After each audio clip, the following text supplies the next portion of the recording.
It is official again, keyword again, that Heroscape is back. This really does seem like we've been down this road not too long ago.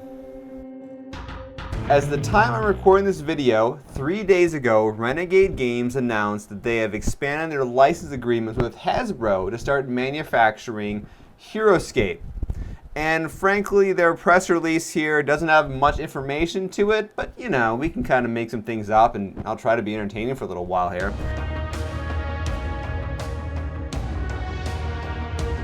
Avalon Hill, which is part of Hasbro, decided to bring back Heroscape in the form of Agents of Annihilation last year. They ran it through a HasLab crowdfunding campaign trying to get $2 million off selling massive $250 box sets. It didn't go very well, got about halfway there, and the thing is kind of tanked from that point on. A lot of people are bitter, and everyone had a thing or two to say about it, including myself. Link in the description below for those two videos. So now fast forward here about, it's been like, 8 months since the end of the Age of Annihilation funding campaign, and frankly, Hasbro could care less as to what happens to Heroscape, I think. They don't really feel like doing anything with it. Even though apparently they need only $2 million to bring back a year of production run, and Hasbro in 2021 made $763.3 million in profit. The reality is they probably just see Heroscape as a way too small brand for them when things like Magic the Gathering make apparently now about $1 billion in revenue. It's a lot easier to basically not try to compete with, say, Warhammer, and instead just take Warhammer 40k art, slap it on Magic the Gathering boxes, and get suckers like me to purchase them. I'm going to put this away now.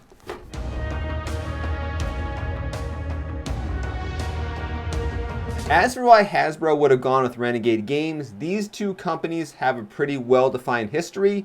Renegade already licensed G.I. Joe, Transformers, Power Rangers, My Little Pony Friendship is Magic, and apparently that property still has pre-order stuff coming out despite the fact it's been off the air for a number of years. I guess the Brony community didn't take too well to that new creepy looking My Little Pony stuff. There's even this one, which is a hybrid of My Little Pony and Transformers.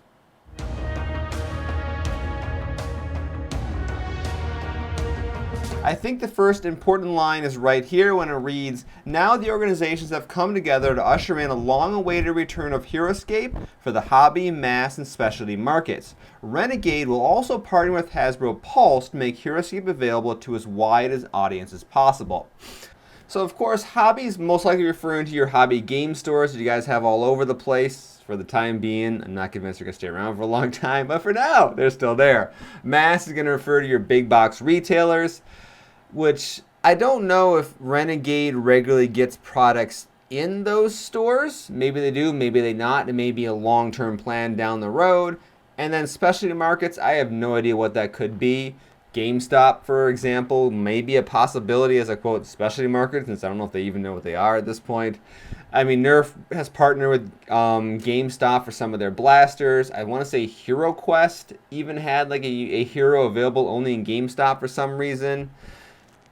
And finally, when it talks about Renegade partnering with Hasbro Pulse, my guess would be that Hasbro probably has a lot better global distribution, and inevitably there's going to be areas of the country that do not necessarily have a local game store, and if big box retailers don't pick it up right away, people are going to want to be able to order this game online so they can actually play it. Now let's talk a little bit about what we expect for some new content here, and this is where we get into some theorizing about licensed deals. So fans will get to experience classic elements of the game they love with all new content alongside the introduction of terrain packs, faction boxes, and more. When it comes to licensing tabletop games, in this case, Heroscape kind of falls a little bit more into the miniature storyline stuff because there is a universe to it, there is a bit of a storyline building, and we may or may not see Age of Annihilation, but that's not really important at the moment. Game companies, when they get licensed, goes one of two ways. You kind of get a situation where you basically license a certain amount of content and you got to play within that sandbox. This is obviously the case with Asmodee and Star Wars. Between Legion, Shatterpoint, Armada, X-Wing, they've got access to all the different spacecraft, the characters in the game, the basic stories, but they really can't write their own stuff or expand on it. Conversely, you have BattleTech, which it seems like Catalyst Games basically owns BattleTech, but they don't. Topps owns the rights to BattleTech, but they've pretty much given a free reign license, as far as I can tell, to Catalyst Games Labs, because they're basically adding entirely new chunks of story onto it, new battle mechs, new everything, and I haven't heard of Topps complaining at all. I think in this case, which you're probably going to see because they're talking about all new content, I bet they've got a pretty freeform license from Hasbro to do what they want with the Heroscape story, and maybe, ideally, even add on to that story, and not just create new stuff within the existing framework, but we'll see how things play out. As for the details of what they plan to actually release here, well, this line doesn't really help us out at all, and nothing in this press release really does. One interesting note, though, is in the next line, and this is me kind of reading between the lines. So going forward, Renegade hopes to introduce new models in a variety of configurations and price points for both new and hardcore Heroscape players.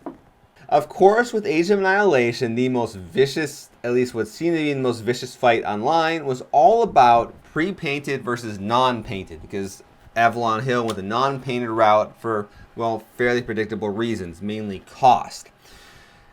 I think Renegade might, by this line, what they might want to do is basically offer models that are both you can assemble and paint yourself, or ones that come pre-painted.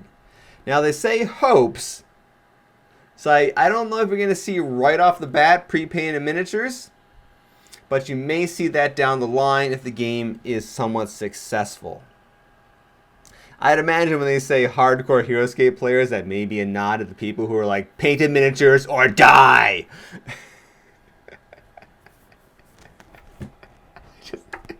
Just anger the internet, why not go ahead and do it? That'd be my guess what they're talking about that there, because clearly they saw what happened to Age of Annihilation. At the very least, they're either going to think about supporting painted miniatures in that fan base, or just effectively going to go tell them to screw off.